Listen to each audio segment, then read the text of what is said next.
que cette salle est ainsi faite, comme je le disais aux oratrices, que nous avons l'horloge en face. Voilà. Comme ça, le public, lui, ne voit pas si l'heure passe, mais les orateurs s'en rendent compte. Je voudrais d'abord vous remercier d'être là ce soir. Je voudrais remercier tout particulièrement nos intervenantes qui ont trouvé du temps pour venir nous parler dans un emploi du temps très bousculé. Carole Paré, que certains d'entre vous connaissent, conservatrice déléguée des Antiquités Objets d'Art, que vous aurez l'occasion d'entendre de nouveau, d'ailleurs, dans quelques semaines ou dans quelques mois, puisqu'elle met la dernière main à un ouvrage sur les bannières de procession dans le département du Rhône et la métropole de Lyon, dont elle viendra également nous parler au mois de mars. Et puis Laurence Moulinier-Brogy, professeure à l'Université Paris X, après avoir été depuis 2009 professeure à l'Université de Lyon 2, spécialiste de l'histoire de la médecine, d'Hildegarde de Bingen, dont vous avez publié la traduction une première fois, puis à nouveau une deuxième fois. Mais la médecine vous a aussi mené sur les chemins de Jacques de Voragine, puisque vous avez travaillé à la traduction de la Légende dorée de Jacques de Voragine pour l'édition de la Pléiade, sauf erreur de ma part. Il devait y avoir Alain Bourreau dans ce... Voilà, c'est ça. Voilà.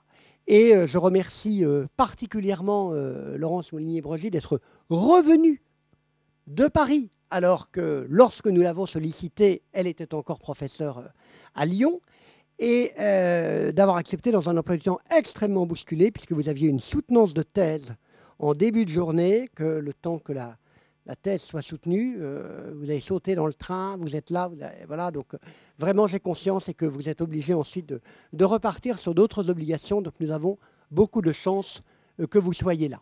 Vous le savez, nos conférences ont pour objet... Oui, vous pouvez l'applaudir déjà, d'être venu, je suis d'accord. Voilà. Vous savez que les... Donc ça n'est rien. Vous avez vu qu'après, il faudra applaudir encore plus fort. Vous savez que nos conférences ont pour objet de présenter à la fois des documents, des archives ou des documents d'archives en lien en particulier avec les expositions que nous présentons.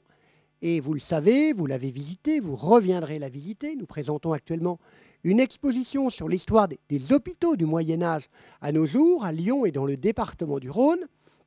Et parmi les documents présentés, il en est un particulièrement remarquable, qui est l'herbier de l'Hôtel-Dieu de Belleville, qui est lui-même présenté dans un écrin particulièrement remarquable, puisque le décor veut évoquer une apothicairie d'Hôtel-Dieu, plutôt celle de Villefranche d'ailleurs, sur laquelle Carole Paré, en tant que conservatrice déléguée, avait beaucoup travaillé. Et donc, tout naturellement, nous avons souhaité pouvoir mettre à l'ordre du jour des conférences une conférence évoquant la médecine au Moyen-Âge, dont Laurence, vous êtes spécialiste, et en même temps présentant de manière un petit peu plus précise ces apothicairies et les pots, vous le voyez sous les yeux, qui permettent justement de conserver et, correctement ce qui était préservé dans les apothicairies. Donc, c'est l'objet de cette conférence. Je remercie vraiment très vivement nos deux oratrices.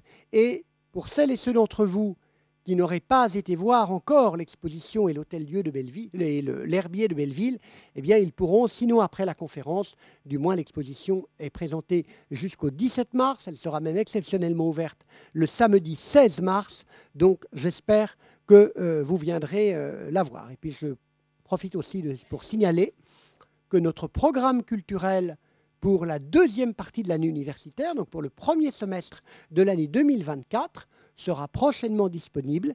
Et si jamais vous êtes intéressé par nos conférences, par nos expositions, par les ateliers d'aide à la recherche que nous organisons, vous pourrez trouver le programme dès qu'il sera imprimé aux archives départementales et métropolitaines, mais vous pouvez également vous connecter à notre site internet, vous abonner à notre page Facebook ou à notre page Instagram, et vous aurez ainsi toutes les informations nécessaires. Je vous remercie et je donne aussitôt la parole à Carole Paré. Merci. Oui, si vous voulez.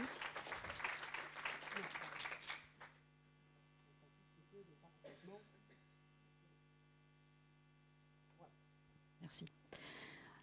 Oui, bonsoir à toutes et à tous. Je vis dans les Bagnères depuis plusieurs semaines, plusieurs mois, donc je me plonge là d'un coup dans les pots. J'espère que je serai à la hauteur. Je vais donc ce soir faire une brève évocation des apothicairies et des pots à pharmacie qu'elles contiennent. Donc, tout d'abord, les apothicairies sont les ancêtres des pharmacies. Elles apparaissent en France dès l'époque médiévale, mais se développent à partir du XVIe siècle, pour atteindre leur âge d'or au XVIIe et au XVIIIe siècle. C'est là qu'étaient préparés des breuvages, des onguents et d'autres médicaments qu'il fallait bien conserver. D'où la nécessité de contenants adaptés que je vous présenterai en fait dans un second temps. Alors, je vais tout d'abord vous proposer de découvrir 3 apothicairies qui sont situées dans le département du Rhône et que nous, au service de la conservation des antiquités et objets d'art, nous connaissons bien. Alors, je vous précise tout d'abord, si vous ne les connaissez pas, que ces apothicairies sont toutes les 3, vous pouvez toutes les 3 les visiter, elles sont ouvertes à la visite. Et vous conseillez évidemment d'aller les voir parce qu'elles ont vraiment un patrimoine hospitalier très, très intéressant. Alors, la première d'entre elles, je les ai classées par ordre alphabétique. La première d'entre elles, c'est l'apothicairie de Beaujeu. Alors, l'hôpital de Beaujeu a été construit en 1685, entre 1685 et 1705. Il existait en fait un hôpital auparavant, mais qui était jugé vétuste. Et en fait, il y avait la nécessité d'augmenter la capacité d'accueil des lits. Donc, il a fallu construire un nouveau bâtiment achevé en 1759. Et c'est dans ce bâtiment que se trouve l'apothicairie que vous avez sous les yeux. Alors, cette apothicairie, par rapport aux 2 autres que je vais vous présenter, elle a une taille moindre. Cependant, le mobilier qu'elle renferme et les pots, notamment, que ce soit des faïences, que ce soit des étains ou d'autres, des pots en verre, sont vraiment, enfin, c'est quelque chose d'assez impressionnant. Tout le tour, en fait, donc ça forme un rectangle et tout autour, vous avez des meubles et des armoires vitrées, comme vous voyez, hein, qui sont vraiment très, très remplies. Alors, la seconde apothicairie est celle de Belleville en Beaujolais. Alors, l'hôpital de Belleville, l'Hôtel-Dieu de Belleville, hein, qui abrite l'apothicairie, a été ouvert en 1733. Et au départ, il devait accueillir 14 pauvres. Mais évidemment, il s'est très vite agrandi. Alors là, l'apothicairie est de grande dimension. Il y a plusieurs salles, comme vous pouvez le voir. De nombreux pots également.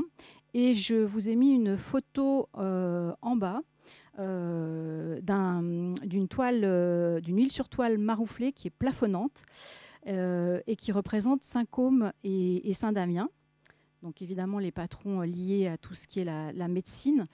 Alors la photo est pas très bonne et que je m'en excuse, mais en fait, il n'y a pas d'électricité dans cette pièce. Et quand on fait une photo, il faut utiliser le flash en espérant qu'on a bien visé.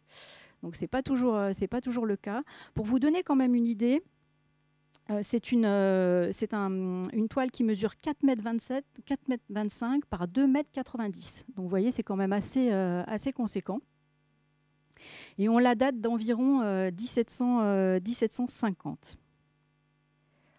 Et puis la troisième apothicairie, c'est celle de Villefranche-sur-Saône. Je pense que vous la connaissez certainement parce qu'elle a toute une histoire. Historiquement, on sait que 2 sœurs de Sainte-Marthe aménagent l'apothicairie en 1673. Et puis après, l'histoire va un petit peu se compliquer. En fait, cette apothicairie, elle doit déménager en 1982. Elle doit suivre en fait le nouveau bâtiment, le nouvel hôpital qui est construit sur le plateau d'Ouilly. Et donc, l'apothicairie part avec meubles et pots. Tout suit. Et puis, elle est donc dans l'hôpital. Elle est valorisée. Elle a une vitre qui permet, en fait, non pas de rentrer, mais au moins de l'extérieur de voir. Et puis, la place manque. Et petit à petit, l'espace qui est devant se réduit pour finalement n'être plus qu'un petit couloir où peu de gens pouvaient la voir. Et nous, on récolte cette apothicairie, c'est-à-dire le fait de récoller, c'est le fait de vérifier que les objets protégés au titre des monuments historiques sont bien à l'endroit où ils sont censés être, le fait aussi de voir leurs conditions de conservation, préconiser de nouvelles conditions de conservation si nécessaire, voire une restauration quand les objets sont très abîmés. Et donc, lors de ce récolement en 2018, il faut savoir qu'il y a environ, ils ont compté, il y a 359 objets précisément. Il faut tous les passer un par un parce que tout ce que vous voyez, tout ce que je vous ai montré, tout est classé au titre des monuments historiques. Le classement, c'est le stade ultime de la protection en France. Donc, tout doit être photographié, les pots vus un à un, mesurés, etc. Et donc, on apprend quelques mois après le projet d'agrandissement de l'hôpital. Et dans ce projet d'agrandissement, il n'y a pas de place en fait pour l'apothicairie, il n'y a pas vraiment de projet. Alors on se pose la question, il va falloir mettre en caisse rapidement, on n'a pas le choix. Que va-t-on faire? Finalement, l'apothicairie, un don est fait à la ville de Villefranche, qui décide donc d'un lieu pour remettre cette apothicarie sur pied. Et en fait, elle va revenir à l'endroit même d'où elle était partie.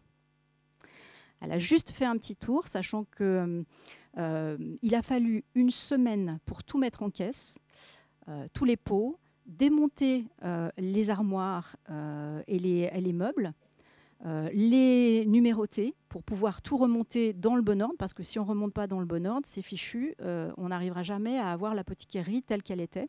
Donc ça a été un travail qui a été fait par un restaurateur professionnel.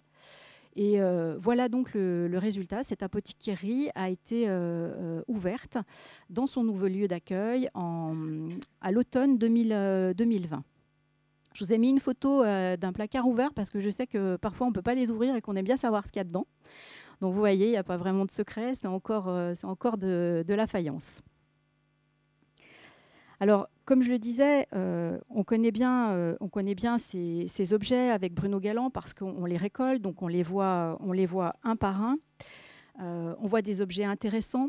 Et moi, j'ai souhaité ce soir vraiment me focaliser sur la faïence, sur les pots en faïence, parce qu'ils sont vraiment très intéressants. Rien n'est laissé au hasard. Ces pots n'ont jamais la même forme, mais c'est selon ce qu'on va mettre à l'intérieur. Donc, je vous propose de les voir un petit peu un par un. On va commencer avec les albarelles. Donc, l'albarelle est un vase de profil cylindrique avec un étranglement à mi-hauteur, hein, vous voyez, qui permet de conserver des substances semi-liquides. Alors, vous voyez qu'un soin a quand même été apporté au nom présent. Hein. On a du gothique qui est quand même des lettres gothiques soignées. Un décor très fin pour l'albarelle de gauche. Et à droite, un système de filets, différents filets de couleurs différentes. On va du bleu, on a toutes les teintes de bleu et on a même un filet jaune orangé. Ce sont des albarelles qui datent principalement du XVIIe siècle et qui mesurent environ, enfin celle de gauche 22 cm et celle de droite 26 cm. Il y a ensuite alors, les pots canons ou les pots à canon ou encore les pots à onguent. C'est un pot qui est proche, merci. C'est un pot qui est proche de l'albarelle, mais vous le constatez qui n'a pas d'étranglement en fait à mi-hauteur. Je vous remets la photo précédente. Donc, vous voyez, le profil n'est pas tout à fait le même. Et surtout, sur les pots à canon, nous avons un pied-douche et il en manque ici, mais nous avons également un couvercle. Alors ici, nous sommes pareils hein, sur des productions qui datent du XVIIIe siècle, avec des hauteurs qui varient entre 23 et 30 cm pour les plus grands quand le pot a son couvercle. Vous voyez là aussi, j'ai essayé de vous montrer. Donc ces pots sont pris indifféremment dans les trois apothicaries que je vous ai montrées. Hein. Donc vous voyez, on a à gauche des armoiries, on a toujours ces décors floraux avec des fleurettes. On a un espace qui est sur le troisième pot à canon, vous avez un espace qui est ménagé, une réserve en fait, qui est ménagée pour inscrire le nom de ce qu'il y aura à l'intérieur. Et puis, je vous ai mis le pot à droite aussi, qui est très intéressant avec son décor. Donc, vous voyez un mascaron, au-dessus, une fleur de lys. En bas, sur le pied douche, des feuilles d'acanthe. Donc évidemment tout ça dans des camailleux de bleu, hein. On verra, ce sont tous des camailleux de bleu. Pour la provenance, je souhaiterais pas trop non plus m'avancer parce que c'est très difficile, on manque de documents d'archives. On a pu quand même distinguer la provenance de Nevers, mais pour le reste, des études restent à être menées. Vous avez ensuite les piluliers. Alors les piluliers, c'est proche du pot canon, hein, ça a toujours un pied douche et une forme à peu près telle que celle qu'on a vue précédemment. Mais c'est les dimensions qui sont plus petites parce que là, on est sur environ 15 cm, pas plus. Alors il servait, lui, à conserver, comme son nom l'indique, des pilules. Alors en fait, on utilisait de la poudre de lycopode. En fait, c'est comme du talc qui permettait d'isoler les pilules les unes des autres, pour pas qu'elles se collent. Alors, il recevait aussi des extraits secs, comme les robes. Alors, les robes, c'était des sucs épaissis et dépurés de plantes, de fruits cuits, et épaissis jusqu'à obtention de la consistance du miel. Il recevait aussi les muscs. Et évidemment, on pouvait également l'utiliser pour la distribution de médicaments. Alors, encore une fois, j'attire votre attention sur les ornements, hein, sur le décor qui est porté. Toujours dans celui au centre est très beau, hein, avec ces camailleux de bleu. Ce sont vraiment des pièces très intéressantes. Je vais continuer ensuite avec les chevrettes. Donc ça, c'est vraiment le pot emblématique. En fait, c'est le pot de pharmacie par excellence parce que seuls les apothicaires avaient le droit de s'en servir et de l'exposer à la fenêtre de leur boutique. Alors, leur hauteur varie, c'est entre 20 et 30 cm, et les contenances peuvent aller de 1 à 3 litres et demi. À nouveau, donc, une base avec un pied douche et un décor extrêmement intéressant. Je voulais vous mettre à gauche le dos, hein. On est sur le dos d'une des chevrettes. Vous voyez la anse, hein, avec la fin qui s'entortille. C'est extrêmement délicat. Cette espèce de couronne, hein, qui est faite avec deux branches qui sont réunies par une fleurette. Au centre, toute l'attention portée aux lettres. Là, c'est extrêmement poussé, c'est très fin.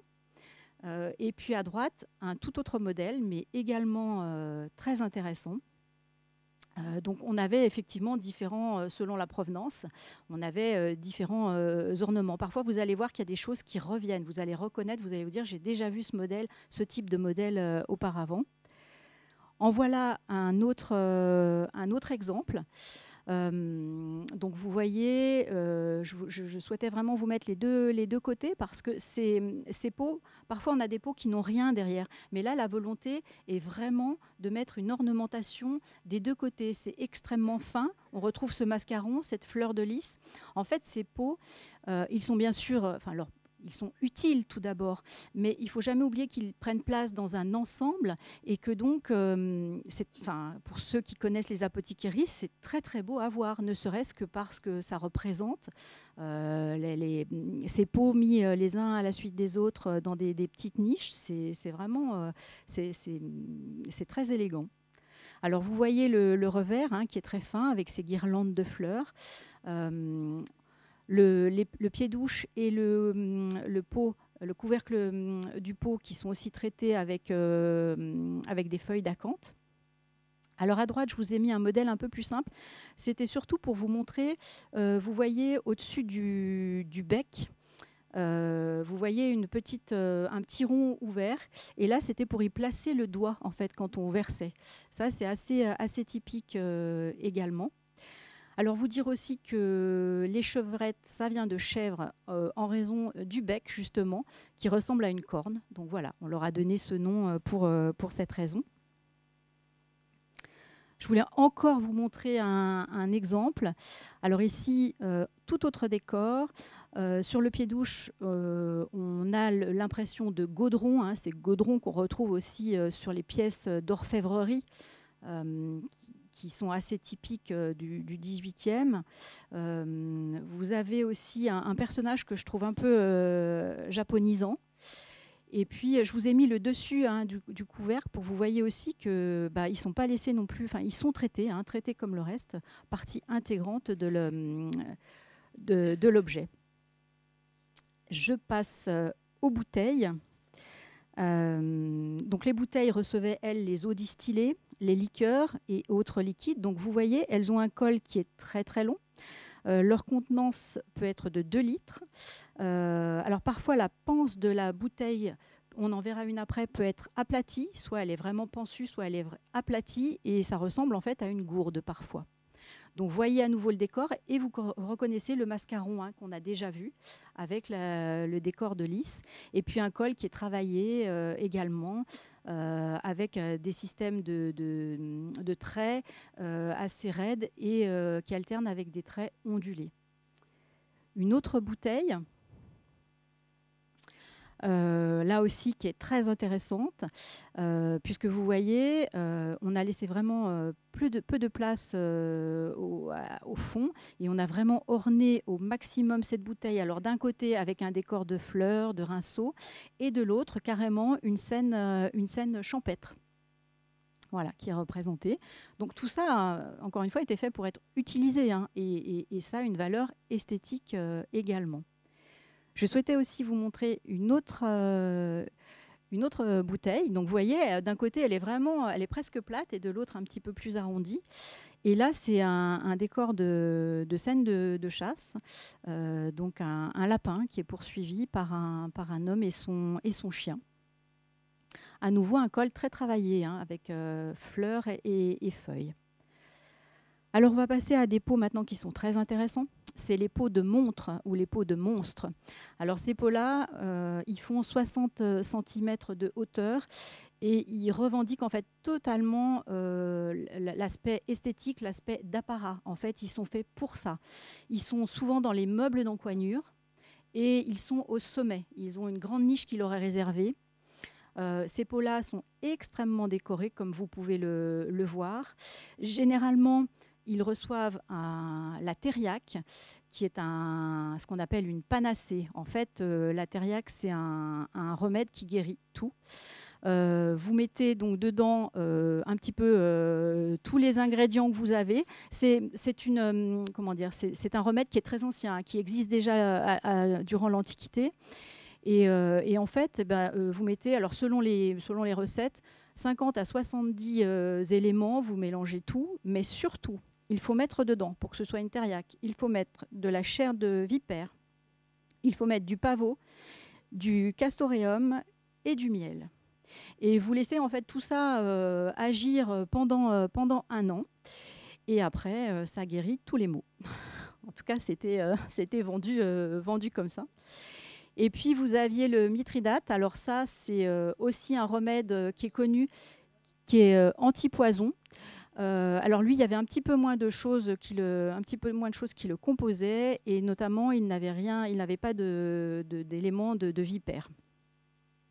Je vais vous montrer un second pot, toujours, voyez, de thériaque, et à nouveau des pots extrêmement travaillés.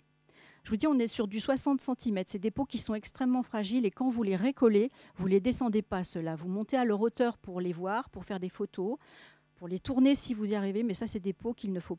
C'est pas la peine de les bouger. Le risque est trop grand, en fait, de les briser. Et je vous mets donc je vous ai mis voilà, pour que vous puissiez voir sur le côté le décor. L'intérêt, vous voyez, ces serpents qui s'enroulent et qui font les anses. C'est vraiment des pots de toute beauté. Vous avez également la représentation. Alors là, c'est une scène biblique. C'est la Samaritaine qui est représentée. Donc vraiment, ces pots d'apparat revendiquent totalement ce rôle-là. Et pour certains, dans certaines apothicairies, ils n'ont même jamais eu de thériaque à l'intérieur. Mais il était important de les avoir. Ça faisait vraiment partie du décor. Et puis je vais terminer avec je voulais quand même vous montrer une cruche. Donc voilà, vous voyez tout le décor à nouveau. Donc à nouveau des scènes champêtres.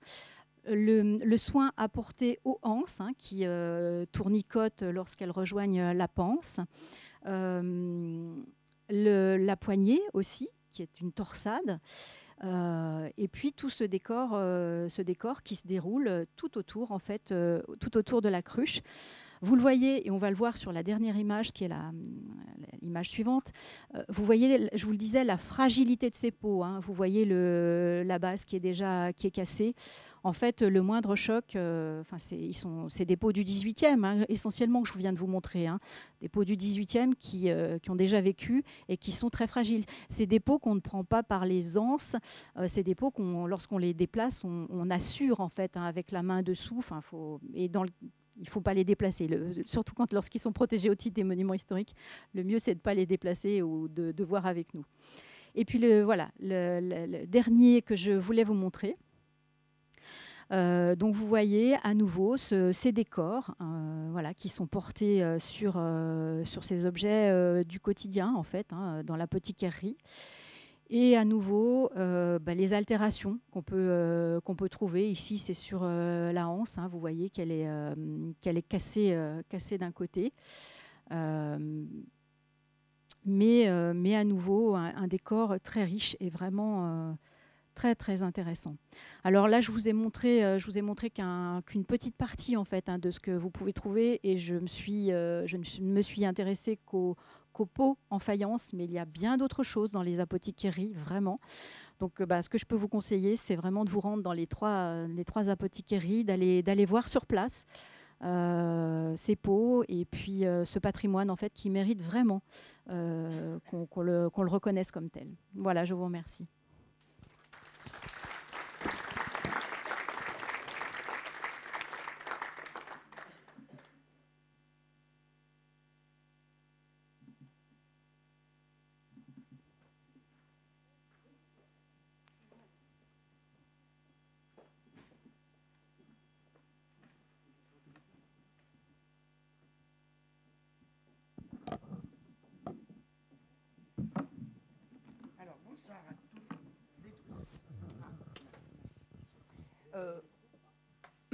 Est-ce qu'on m'entend ou est-ce qu'il faut que je microte?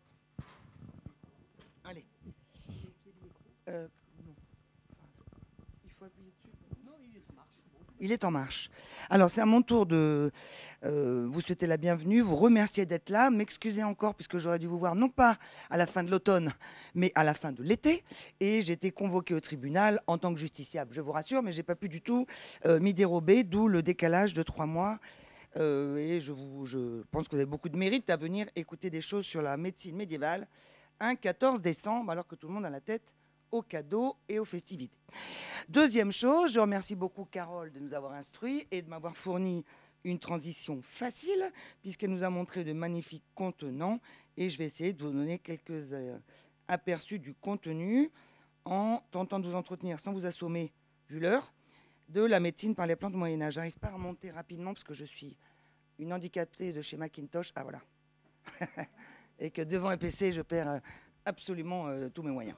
Et puis alors, deuxième perche qui m'est offerte par mes collègues, comme transition, c'est qu'après avoir parlé donc, de l'exposition, pour ne pas dire l'ostension du fameux herbier de Belleville que vous êtes invités à aller voir et revoir, je vais à mon tour tenter de vous parler d'herbier en envisageant quelques points sans trop abuser de votre temps. Dans un premier temps, donc, les sources dont disposaient les médecins du Moyen-Âge, et c'est là qu'on va voir nos chiens herbiers. Dans un deuxième temps, ce que vous attendez sans doute tous, l'illustration botanique, hein, qui fait que cet aspect de la médecine médiévale est moins rébarbatif que d'autres dans le grand public, me semble-t-il. Je vais essayer de vous donner un aperçu, là aussi en dosant, sur les connaissances et la réflexion théorique sur l'action des plantes au Moyen-Âge. Quelques mots aussi sur les rapports entre médecine et alimentation. Et pour finir, si je tiens bien le timing que je m'étais plus ou moins proposé, se finir par une sorte, non pas d'étude de cas, mais de présentation d'un personnage qui m'est plus cher que d'autres. Jean-Louis Gaulin dans la salle voit très bien qui je pense. Hildegarde de Bingen, dont le nom a été prononcé tout à l'heure par Bruno et qui fait l'objet d'un étonnant et unique revival. C'est quelqu'un vers qui on se tourne pour se soigner. C'est la seule autrice du Moyen-Âge qui bénéficie de ce traitement. Donc je voudrais vous en montrer quelques aspects si je ne dépasse pas trop le temps prévu. Alors je vais commencer donc par quelques rappels sans trop tourner au cours d'Histoire de la médecine en redisant qu'au Moyen-Âge, comme dans l'Antiquité et comme de toute façon assez longtemps pendant l'époque moderne également, dans la médecine, donc on hérite de Hippocrate et de Galien, l'état de santé implique un équilibre entre les 4 humeurs dont on pensait le corps doté, à savoir le sang, le flegme, la bile et la bile noire. Toute maladie donc était conçue comme un déséquilibre des humeurs. Et l'affaire du médecin, c'était quoi? C'était de ramener ces humeurs à l'état d'équilibre en se servant pour cela d'un arsenal thérapeutique que je qualifierais de triple. La première chose, enfin les premières armes dont le médecin disposait, c'est ce qu'on appelle la diète, un mot par lequel il ne faut pas entendre un régime amaigrissant, mais une manière de bien manger. Deuxième pilier de la médecine, la pharmacopée, c'est-à-dire les médicaments adaptés. Et le troisième étant la chirurgie, vers laquelle on se tournait toujours comme un dernier recours. Alors, selon les théories en vigueur et qui ont porté nos savants du Moyen-Âge, chaque élément de la nature, les plantes, mais aussi les espèces animales ou les minéraux, avaient eux aussi une complexion particulière, c'est-à-dire étaient eux aussi constitués de ces 4 éléments qu'il faut bien sûr s'imaginer comme extrêmement abstraits. Et donc, on parle d'une pharmacopée humorale, grosso modo, depuis l'époque d'Hippocrate, qui attribuait au créé, au produit de la pharmacopée, un certain nombre donc de... Ça va, là, vous voyez tout le texte aussi bien. Un équilibre, pardon, des qualités premières. Donc voilà un extrait assez connu du traité La nature de l'homme. Le corps de l'homme renferme du sang, du flegme, de la bile jaune et de la bile noire. Voilà ce qui constitue la nature du corps. Voilà ce qui est la cause de la maladie ou de la santé. Dans ces conditions, il y a santé parfaite quand ces humeurs sont dans une juste proportion entre elles, tant du point de vue de la qualité que de la quantité, et quand leur mélange est parfait. Il y a maladie quand l'une de ces humeurs, en trop petite ou trop grande quantité, s'isole dans le corps, au lieu de rester mêlée à toutes les autres, car nécessairement, quand l'une de ces humeurs s'isole et se tient à part soi, non seulement l'endroit qu'elle a quitté devient malade, mais aussi celui où elle va se fixer et s'amasser par suite d'un engorgement excessif qui provoque souffrance et douleur.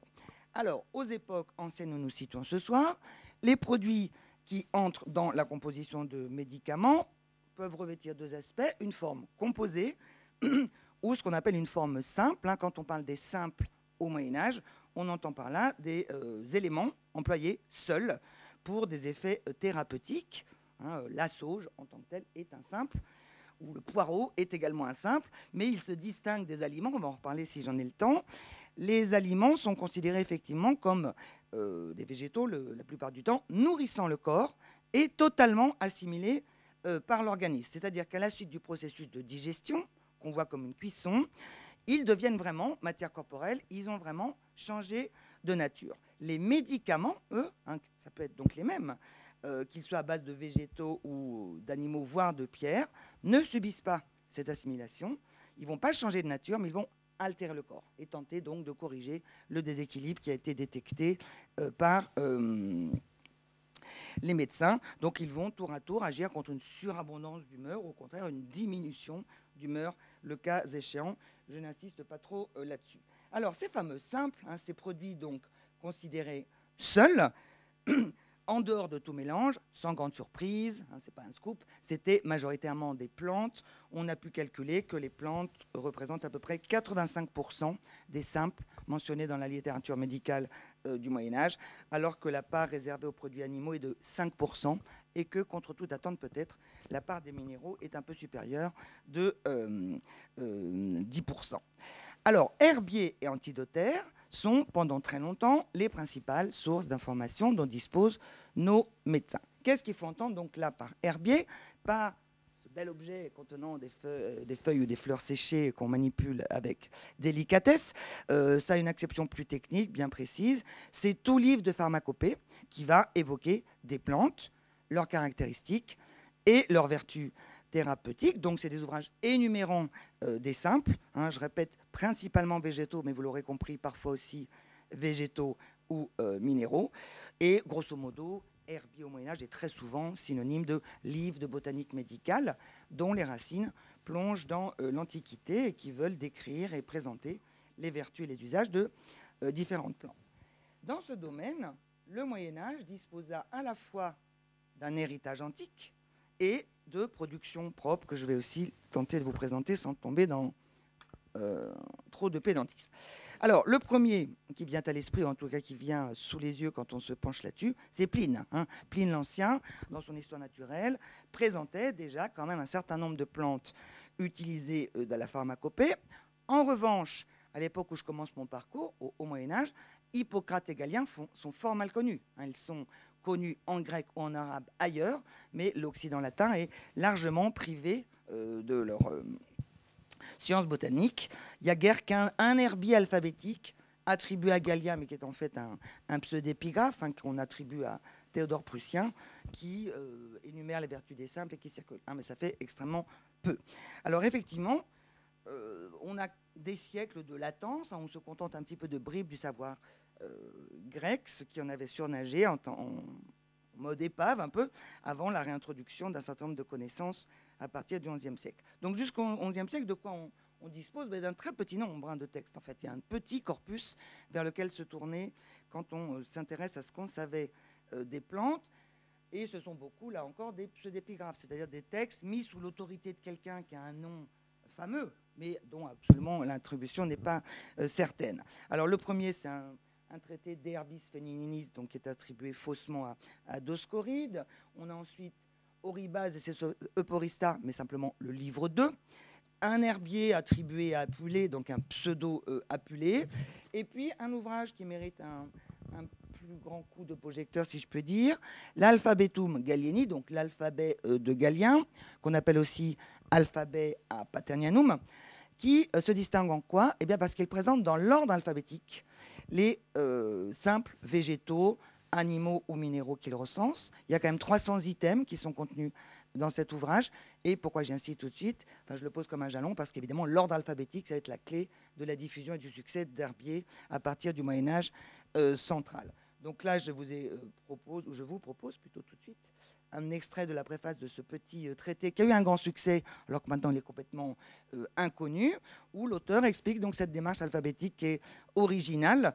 Donc mon frère, ça c'est une figure de rhétorique, c'est pas son frère, examine attentivement cet écrit avec toute ton expérience. J'ai fait en sorte que tu ne sois pas dupe.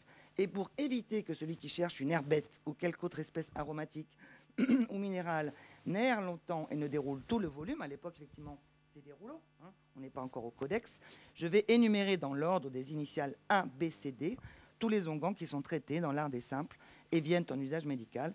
Nous commencerons par A et nous poursuivrons ainsi jusqu'à la dernière lettre. Voilà, j'insiste là-dessus puisque c'est une première tentative de présentation par ordre alphabétique, évidemment vouée à un certain succès. Alors cela dit, cet alphabet de Galien est assez confidentiel et le plus connu quand on pense ouvrage botanique, ouvrage sur le monde végétal dans l'Antiquité tardive ou dans l'Antiquité, c'est l'œuvre de Dioscoride, un médecin, pharmacologue, botaniste grec du 1er siècle après Jésus-Christ, qui a composé une œuvre très vite traduite en latin sous le titre de Materia Medica, donc matière médicale, dans laquelle il répertorie en 5 sections une grande quantité d'informations, hein, puisqu'il y a 600 végétaux qui sont décrits par ses soins, sans oublier des baumes ou des minéraux, enfin véritablement une forte somme en matière de pharmacologie. Et cet ouvrage à son tour va être remanié, organisé par ordre alphabétique, dont on a compris que c'était quand même plus simple pour se repérer. Et il va du coup avoir une grande importance pour la connaissance du monde végétal au Moyen-Âge, d'autant, je vais venir dans un second temps, qu'il va être illustré, hein, que des manuscrits illustrés vont circuler et assurer son succès, son audience. Alors, pour être honnête et n'oublier personne dans le corpus, on va dire, tardo-antique, sur lequel peuvent vivre pendant un certain temps nos ancêtres médiévaux, il faut évoquer aussi le fait que certaines plantes, par exemple, ont inspiré des poètes. Hein. On a un traité entièrement consacré aux vertus de la bétoine, hein, le De Herba Vetonica. Là aussi, on ne sait pas très bien l'auteur, hein, autant être clair. On l'attribue au médecin d'Auguste, mais c'est un pseudo de plus, si vous voulez. La bétoine, pourquoi? Eh bien, c'est une plante, une sorte de panacée avant la lettre. Elle était censée soigner 47 maladies, hein, des fractures, des plaies, des problèmes aux yeux, des maux de dents, etc. etc. Et c'est ce que vous prouvera cette petite prière liminaire dans l'ouvrage, hein, herbe bétoine, toi qui as été découverte la première par Esculape et par le centaure Chiron, sois favorable à mes prières, je t'implore, herbe puissante, par celui qui a donné l'ordre que tu sois créé et que tu serves à une foule de remèdes, veuille aider à composer les 47 remèdes que voici. Alors, c'est pas un cas isolé que cette origine mythique, hein, d'une plante, mais ce traité sur la bétoine eut un succès assez notable. Et puis cette veine poétique appliquée au monde végétal, qui avait souvent comme avantage de favoriser la mémorisation. Un poème se retenait plus aisément à l'époque que de longues considérations. Donc cette veine poétique ne se tarit pas avec l'Antiquité. Et au Moyen-Âge, il faut donner un petit coup de chapeau ou de coule à au moins 2 ouvrages. L'Hortulus, le petit jardin, composé par un moine, Walafrid Strabon, au IXe siècle, et qui inscrivait sur le parchemin, j'ai envie de dire, la fameuse tradition du jardin du cloître, qu'on redécouvre ardemment de nos jours. Et puis, deuxième auteur qui a mis sous forme versifiée son savoir en matière donc, de végétaux, c'est, là encore un pseudo, hein, un faux Macer Floridus, qui en fait s'appelait Odon de Main, et qui composa un poème, le De Viribus Herbarum, les forces des herbes, donc promis là aussi à une très belle diffusion, tant manuscrite dans le monde latin que à des versions vernaculaires, notamment allemandes. Je passe. Alors, à part ces quelques repères, j'ai envie de dire, on ne peut même pas dire des auteurs, hein, mais ces textes qui étaient connus, qui circulaient souvent ensemble, on a aussi pas mal de recettes qui circulaient depuis l'Antiquité dans des recueils qu'on qualifiait pour leur part d'antidotaires. Alors, il ne faut pas prendre antidote au sens actuel du mot. Cela signifiait que c'était des recueils de médicaments composés, justement, par opposition à ces traités sur les simples, dont je vous dresse très rapidement le panorama. Et dans ces antidotaires, les médicaments sont souvent classés par type de maladie ou par type de préparation. Et là encore, sans grande surprise, le premier antidotaire classé par ordre alphabétique, hein, qui est un antidotaire composé à Salerne, va être voué lui aussi à un succès au-delà du Moyen-Âge. C'est celui qu'on appelle l'antidotarium, magnum, compilé à Salerne au XIe siècle. Et puis un dernier mot pour vous représenter l'univers merveilleux des chercheurs qui s'intéressent à la botanique du Moyen-Âge. Représentez-vous des manuscrits où dans les marges ou sur des feuillets de garde sont copiés au hasard quelques recettes, hein, qu'on reconnaît parfois d'un item à l'autre. On a aussi des manuscrits composites, donc qui recueillent, rassemblent des textes assez hétérogènes. Voilà, donc c'est un ensemble très touffu, c'est le mot, que nous a légué donc l'Antiquité et la période, je dirais, tardo-antique, sur lesquels pendant un certain temps, donc, la tradition médicale du Moyen-Âge s'est appuyée. Et puis, la tradition médicale du Moyen-Âge, qu'on connaît ce qu'on appelait un tournant, hein. Il y a des tournants partout. Le tournant des 11e, 12e siècles, oui. Ah oui, je ne sais pas bien faire. Vous m'entendez pas? Ouais, désolé, il fallait le dire. Ok. Désolé. Que disais-je, pardon. Oui, alors voilà, on qualifie la période 11e de 12e siècle de tournant dans l'histoire de la médecine, principalement, et là je ne vais pas du tout rentrer dans ces détails, parce que des textes qu'on avait complètement perdu de vue, hein, dont on avait perdu le sens et le contenu, qu'on savait simplement ou en grec ou en arabe, sont mis en latin, sont diffusés dans l'Occident latin et vont redynamiser toute la médecine, pas que la médecine d'ailleurs, hein, la philosophie, l'optique et toutes sortes d'autres sciences, et la botanique ne va pas y échapper. Et ce tournant, il a pour épicentre, j'ai envie de dire, une ville d'Italie du Sud, non loin de Naples, la fameuse ville de Salerne, fameuse en tout cas dans l'histoire de la médecine, hein. Donc c'est là que les textes nouvellement traduits vont d'abord arriver et donc, je répète, vont susciter une production à nouveau frais, une nouvelle manière de penser le monde végétal et de composer des traités à ce sujet. Donc, c'est là qu'est né le fameux antidotaire de Salerne, classé par ordre alphabétique au XIe siècle, qui a donc eu un succès incomparable et qui est resté le manuel de base des apothicaires pendant toute la période, hein. C'est-à-dire qu'on a jusqu'au XVe siècle, un certain nombre de témoignages sur les lectures qui étaient obligatoires pour les apothicaires.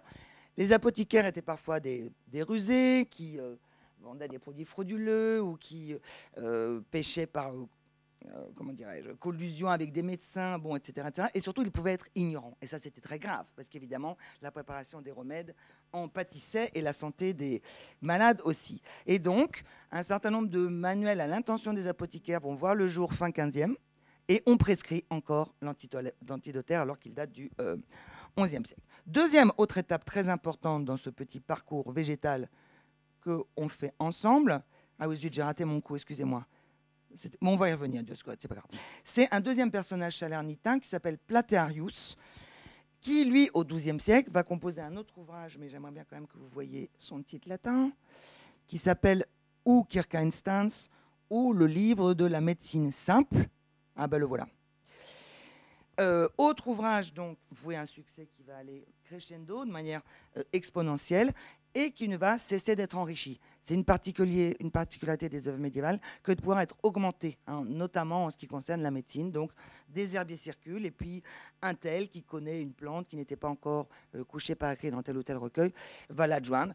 Par exemple, hein, un seul exemple, l'ouvrage originel de Platearius va être enrichi au cours du temps de l'aubergine qui ne faisait pas partie de la version originale. Alors non seulement on l'enrichit de notices petit à petit, si vous voulez, et puis vers le milieu du XIVe siècle, il paraît tellement important qu'il va servir de base à une nouvelle compilation, un nouvel effort pour rassembler les connaissances botaniques disponibles à l'époque. Et c'est un ouvrage qu'on appelle le Tractatus de Herbis, donc le titre n'est pas très... Oulala, que fais-je? Aïe. Où es-tu, Tractatus de Herbis? Carole, vous ne pouvez pas m'aider? J'ai peur que tout se désagrège. Bon, un traité des herbes, voilà, ça, le titre, c'est pas le cœur de cible de mon... Merci. Voilà, c'est là. Ouf. Bon, voilà, qui est attribué à un apothicaire, là aussi, on s'en fiche un petit peu. Mais ce qui est très intéressant, c'est de voir qu'il conserve l'organisation générale du Kircheinstans, donc il se nourrit d'une autorité en la matière qui ne veut pas détrôner, si vous voulez, mais amplifier. Et il va l'amplifier avec toutes sortes d'autres sources, y compris des sources tardo-antiques que je vous ai évoquées, ou encore le De Veribus Herbarum de Macaire Floridus. Donc on tente d'aboutir à une somme de plus en plus importante de connaissances sur le monde végétal. Et les aventures de cette espèce de noyau qui va en grossissant ne sont pas finies, puisque ce traité des herbes, ce Tractatus des Herbis, donc latin, va donner lieu à son tour au XVe siècle, au moment où la science se vulgarise, disons, à un traité en français, le livre des simples médecines, qui sera voué un succès lui aussi au-delà de notre période. Donc vous voyez comment ça procède, ce savoir, hein, c'est cumulatif. Il y a un statut d'œuvre ouverte des manuscrits botaniques qui, évidemment, se prêtent à l'accroissement. Et puis, à un moment donné, on se dit, mais tiens, chez un tel, c'était pas si mal, ça, on va le garder. Ça aussi, on va le garder. On raboute et on crée ainsi des œuvres de plus en plus importantes et qui brassent de plus en plus d'éléments du monde végétal. Alors, il y a un mot qui s'impose aussi à propos d'une œuvre qui n'est pas, à proprement parler, un herbier, mais un régime de santé, dont vous avez peut-être croisé le nom. Je ne sais pas si dans cette exposition il en était question. C'est le Taquinum Sanitatis. On ne traduit pas ce mot. Ça veut dire carnet de santé ou cahier de santé, peu importe. C'est la traduction d'un ouvrage arabe du XIe siècle. Et voilà, c'est un régime de santé hein, qui va détailler un certain nombre d'actions, bonnes ou mauvaises, pour le corps, selon les saisons, etc. Je ne rentre pas dans trop de détails. Mais lui aussi va être extrêmement diffusé. Et comment? Grâce aux illustrations. Hein. Et donc, on connaît de nos jours de somptueux manuscrits de cet Aquinum. Et là-dedans, on va voir petit à petit s'inviter des substances, des simples, qui, là encore, n'étaient pas connus au début du parcours que nous tentons ce soir ensemble. Intéressant, me semblait, par exemple, ce soir, d'évoquer le cas des capres. Hein. Les capres, c'est une denrée méditerranéenne. Ça vient d'un arbre qui pousse en Méditerranée. Mais on pouvait également les importer. Et selon l'endroit où a été produit le manuscrit des Taquinum, on verra la scène du marchand de capres. Hein, donc là, c'est un manuscrit de Liège, effectivement, ça ne pousse pas spontanément en Belgique. Donc, on les achète, on les fait venir. Et en revanche, dans d'autres manuscrits qui sont d'origine italienne, mettons, on va voir la cueillette des capres. Deuxième exemple, toujours tiré de ces taquina, mais qui peuvent nous apporter aussi beaucoup de choses quant à la connaissance du monde végétal. La réglisse. Hein, la réglisse, elle aussi, pousse bien en Méditerranée, voire en Asie. Et on a un certain nombre de manuscrits qui montrent la cueillette de la réglisse, alors qu'un manuscrit toujours de Liège montre un épicier qui vend sa réglisse à un jeune garçon. Voilà. Et là, évidemment, ça renvoie au problème des choses importées, des choses locales, des choses séchées, des choses fraîches, etc. Alors, je vous fais plaisir avec quelques autres images de ce merveilleux Taquinum, d'un de ces merveilleux Taquinum. Et j'en viens maintenant, donc plus frontalement, justement, à la question de l'illustration botanique, qui est là encore quelque chose qui s'inscrit dans une tradition longue, compliquée, avec donc pour pionnier que j'ai présenté trop tôt, ou survolé trop tôt tout à l'heure, faute d'être très doué avec cet ordinateur, le fameux Dioscoride, qui au début ne fait pas l'objet de versions illustrées et qui, à partir du 5e siècle, avec notamment un manuscrit connu comme le Codex Anicia Juliana. Pourquoi? Parce qu'il a été composé pour la fille d'un empereur vers 512. Donc, avec ce très très bel objet aujourd'hui conservé à Vienne, qui comporte plus de 400 illustrations, on va dire que la fortune du De Materia Medica de Dioscoride est faite, et il va rester abondamment copié et illustré toute la période. Je n'ai pas résisté à l'envie de voir quelques oiseaux, même si je sais que ma feuille de route, c'est plutôt quand même le monde végétal. Donc voilà par exemple une image toute charmante, je trouve, de la violette. Et en voilà une autre, pas mal non plus, à mon sens, des ronces, puisque les ronces aussi étaient censées avoir des vertus médicales. Cet ouvrage est tout à fait consultable en ligne et je vous invite à vous en délecter dès que vous aurez un moment perdu. Alors, c'est très intéressant cette question de l'illustration botanique parce que ça ne va pas de soi. Il y a la question évidemment du réalisme qui s'oppose depuis très très longtemps. Et Pline, par exemple, donc, au 1er siècle de notre ère, disait déjà « La peinture même est trompeuse ». Tant les couleurs sont nombreuses, surtout si on veut rivaliser avec la nature, et elle est fort altérée par les divers hasards de la copie. De plus, il ne suffit pas de peindre chacune des plantes dans une période unique de sa vie, puisqu'elle change d'aspect avec les 4 saisons de l'année. Donc, admirable mise en garde contre le fait qu'on n'arrive pas trop à avoir un instantané sur les plantes, mais malgré cela, malgré ces réticences de Pline et d'autres, on se rend compte qu'un certain nombre d'ouvrages botaniques ont été illustrés, ce qui n'a pas empêché des herbiers non illustrés de circuler. Mais il y a quand même un grand nombre de témoins qui nous sont connus par la richesse de leur ornementation, avec là aussi des vedettes qui se succèdent. J'ai encore fait quelque chose là. En gros, ah si, là, il y a un Larsen terrible. En gros, jusqu'au XIIe siècle, l'herbier le plus en faveur, l'herbier illustré, pardon, le plus en faveur, c'est cet herbarium du pseudo-apulé que j'ai présenté rapidement, dont on a un très très bel exemplaire sur Gallica qui date du 9e siècle, donc qui est très précoce. Et puis, il va être quelque peu supplanté par toute la tradition issue de Platearius et de son Circa Instans jusqu'à la fin du Moyen-Âge, et notamment donc, le fameux Tractatus de Herbis auquel j'aimerais rendre justice. Là, si on pouvait faire un diaporama, ce serait bien. Ou, je sais pas, oui, c'est l'image. Je voulais montrer l'image en entier. Mais bon. Ça va? Voilà. C'est une image du... Merci beaucoup, Carole. Représentant le pin et le prunier, d'après le plus célèbre manuscrit qui a consigné ce Tractatus, un manuscrit conservé aujourd'hui à Londres. Et puis, comme je vous l'ai dit, donc, il y a un instant, ce Tractatus va faire des petits, enfin, va faire un petit en français, un petit qui est un grand, le livre des simples médecines, et à son tour, cet ouvrage va circuler avec force illustration dans l'emplacement dépend beaucoup évidemment selon les mises en page et les versions. Là, vous avez une image de la sauge et du grémil. Et puis là, ah non, c'est la même. Zut, qu'est-ce que je fais? Bon, j'en avais une autre, j'ai dû me tromper.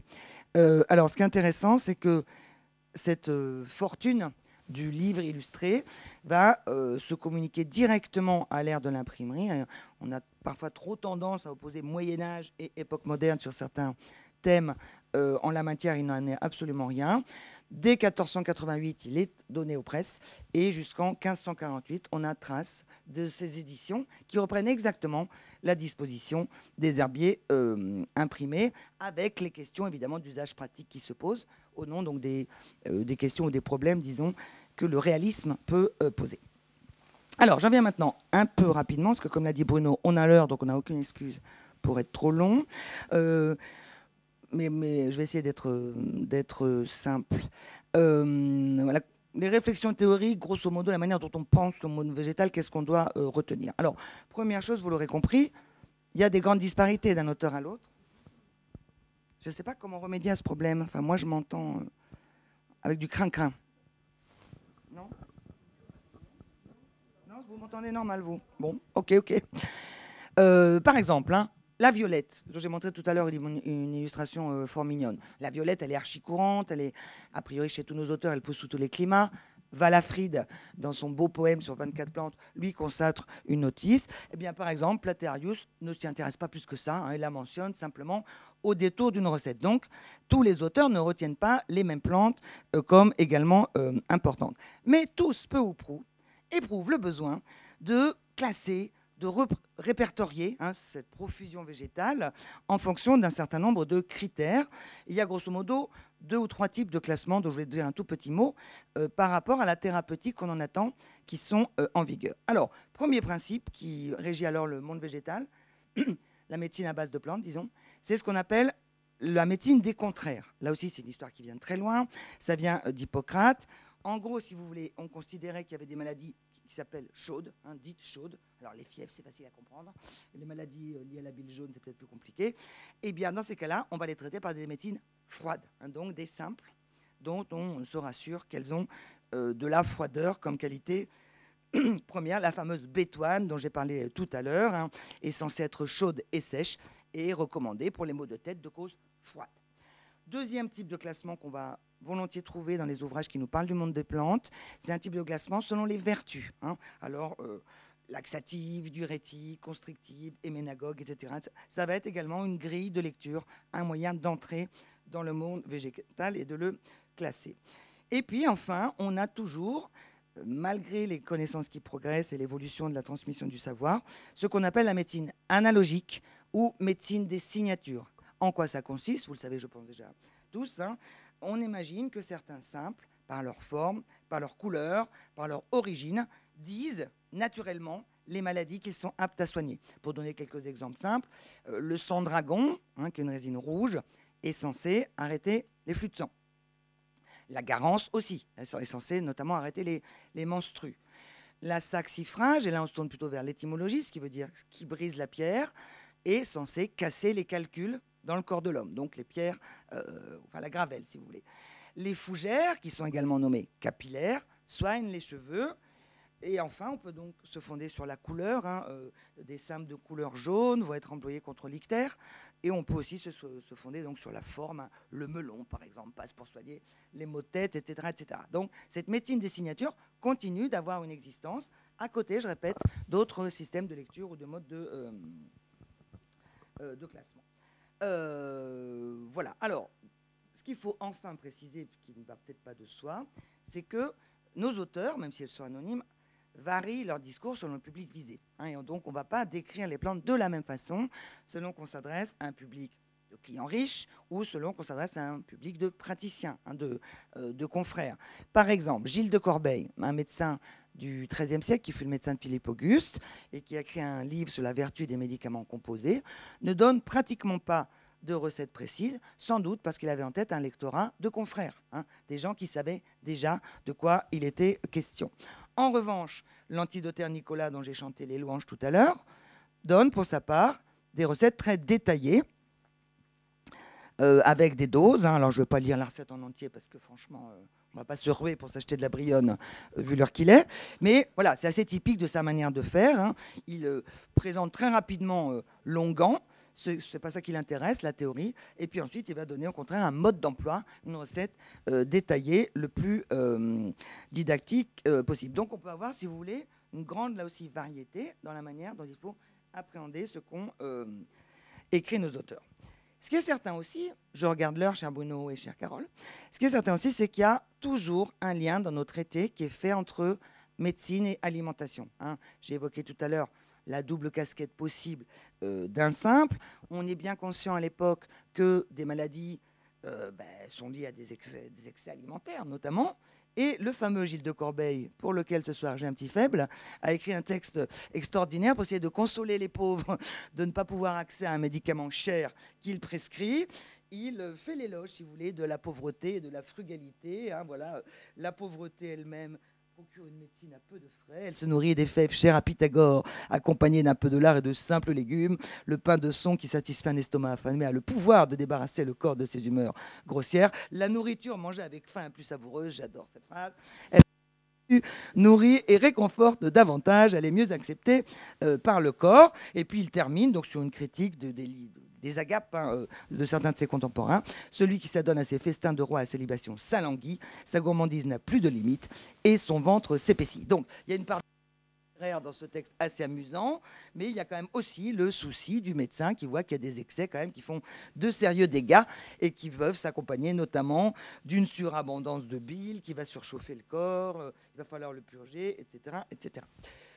Autre chose à dire, à propos des rapports entre simple alimentation, même si là aussi je dois vraiment voler là, la vitesse de l'éclair, c'est que certaines plantes peuvent être de bons médicaments, mais peuvent être considérées comme des aliments dangereux, aussi bizarre que cela puisse vous sembler. Alors le poireau, par exemple, je soulignerai juste cette phrase, hein, le banal poireau n'est point bon comme nourriture, nous dit le simple des simples médecines.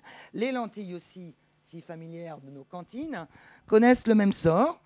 Et voilà ce que dit toujours ce même texte. Il vaut mieux utiliser les lentilles en médecine que dans l'alimentation. On peut éventuellement les tolérer, débarrasser de leur peau, mais il y a moult réserves sur ces pauvres lentilles. Et puis par contre, certaines ont des qualités et thérapeutiques et gustatives. Et l'asperge, par exemple, rassurez-vous pour votre menu à venir, l'asperge possède des choses tendres qui, cuites, donnent une nourriture assez agréable.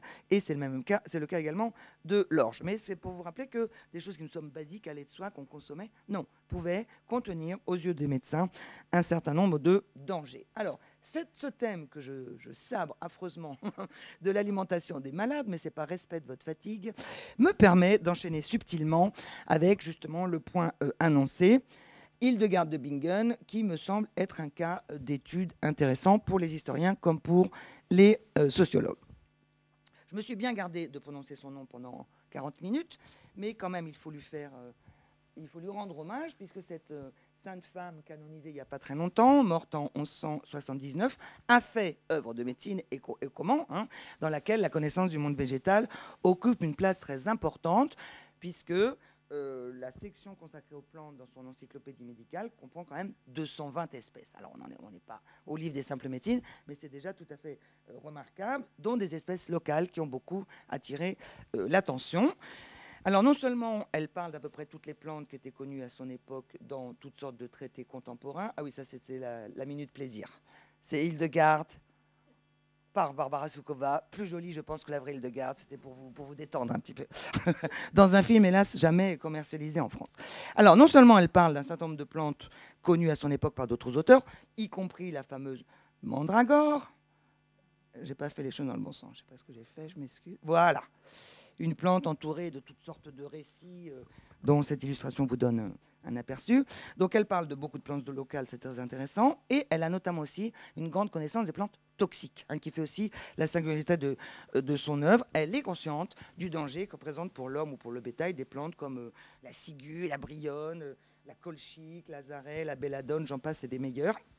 Et en même temps, comme elle écrit pour révéler aux hommes les vertus du créé par Dieu, elle est capable d'y déceler également des vertus médicinales. Alors, elle a un savoir tellement subtil que parfois elle prescrit l'emploi de certaines de ces plantes que nous jugeons dangereuses, et sans doute à des doses homéopathiques. En tout cas, c'est ce que ces glossateurs imaginent quand elle prescrit par exemple de la pivoine ou de l'arôme qui sont notoirement toxiques. Et puis, il y a des plantes qu'elle voit comme dangereuses et en même temps capables d'être un contrepoison. Il s'est passé un gros bazar dans ce machin, je m'excuse, je ne sais pas si c'est le passage par le mail qui l'a perturbé. Voilà, c'est un passage sur la brionne. J'avais mis une petite image de brionne après. Mais vous connaissez toutes peut-être par cœur cette plante. Voilà, la brionne c'est très joli, mais il ne faut pas y toucher. Enfin, il faut pas en manger. Et voilà ce qu'elle dit qui est fort intéressant. Sa chaleur est dangereuse, sauf dans un local où l'on prépare du poison. Et en fait, bon, je ne lis pas le texte, je n'ai pas le temps, sinon je vais vraiment me faire taper sur les doigts. Mais elle peut avoir une vertu contre-poison, c'est-à-dire comme contre-poison. C'est-à-dire qu'Hildegarde non seulement connaît les dangers, soit pour les animaux, soit pour les hommes, de certaines plantes vénéneuses, elle sait parfois quelle utilité on peut leur trouver, et elle est capable aussi de lutter contre les poisons.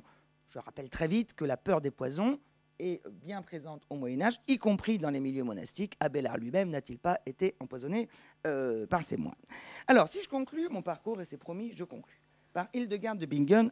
Pourquoi? C'est que, de nos jours, il y a autour d'elle une passion, un engouement absolument sans précédent, hein, sans analogue, malgré les recherches que j'ai pu faire. Et c'est d'autant plus étonnant que, contrairement à ce qu'on peut croire, ce n'est pas du tout pour son œuvre scientifique ou médicale que Hildegarde a été connue au Moyen-Âge. Loin de là. Hein. On a même mis en doute sa paternité. Grosso modo, elle était connue comme prophétesse, un peu obscure en plus, récupérable dans beaucoup de contextes, mais absolument pas médecin. Et grosso modo, si vous voulez, dans les années 50 du siècle dernier, là, dans les années 1950, son œuvre médicale est encore complètement inconnue du grand public. Et c'est là qu'entre en scène une sorte de génie des affaires. Un certain docteur Herzka, un médecin autrichien né en 1913, qui ose mettre à la place du portrait de Hitler un crucifix dans son cabinet médical, qui du coup est arrêté par la Gestapo et déporté, donc détenu. Et pendant sa détention, il fait une promesse. Il promet que s'il sort vivant de là, il veut faire connaître l'œuvre de Hildegard de Bingen pour laquelle il s'est pris de passion. Alors, il est libéré. Il s'installe comme médecin à Constance. Et là, il ne va plus cesser de mettre en pratique des recommandations qu'il a donc puisées dans les ouvrages médicaux de Hildegard. À partir des années 60, un pas supplémentaire est franchi. Il a la collaboration d'un de ses pharmaciens, dont j'ai dit du mal tout à l'heure, qui va l'aider à commercialiser des médicaments confectionnés selon les écrits donc, de l'Abbesse. Et puis, comme il veut absolument tenir la promesse qu'il a faite en captivité, il s'engage donc dans la rédaction de différentes œuvres, notamment So heilt Gott, voilà comment Dieu guérit, qui est un succès absolu dès sa parution en 1970 et qui connaît quand même de nos jours 19 éditions successives et toutes sortes de traductions, dont une traduction française que vous avez sous les yeux. Alors, Herzka, il aime bien Hildegard, il aime bien aussi Paracelse, enfin bon, il mêle beaucoup Dieu à tout ce qu'il fait. Il pense que Dieu n'a jamais laissé se déclarer une maladie sans en montrer le remède. Et voilà ce qu'il dit par exemple. J'ai cherché, j'ai trouvé Hildegard, elle nous offre une réduction du savoir médical à la mesure de l'homme. Donc inlassablement, il entreprend de faire connaître auprès du grand public les conseils d'une sainte du XIIe siècle sur des mots assez courants, qui vont des mots de dents aux mots de tête. Alors, il y a un petit peu de tout dans son œuvre quand on s'y penche. Il y a des préconisations un peu douteuses. Par exemple, la lavande, recommandée pour son subtil effet curatif, peut-être contre le cancer, ça laisse un peu rêveur. Ou des recommandations un peu plus difficiles à mettre en œuvre. Tout le monde n'a pas toujours de la sève pressée de Tanésie ou des cataplasmes de ciguë sous la main. Or, il les prescrit véritablement élégamment. Non, mais j'en parle avec bonhomie, mais souvent en le lisant, on ne sait plus si c'est lui qui parle ou Hildegard, qui n'est pas tellement cité. Il est vraiment pénétré par le savoir de cette femme. Et puis il y a des choses qui font sourire. Par exemple, Hildegard qui aurait recommandé l'utilisation du thé noir au XIIe siècle. Bon, évidemment, on passe et on tourne la page. Mais ça reste quand même fort intéressant.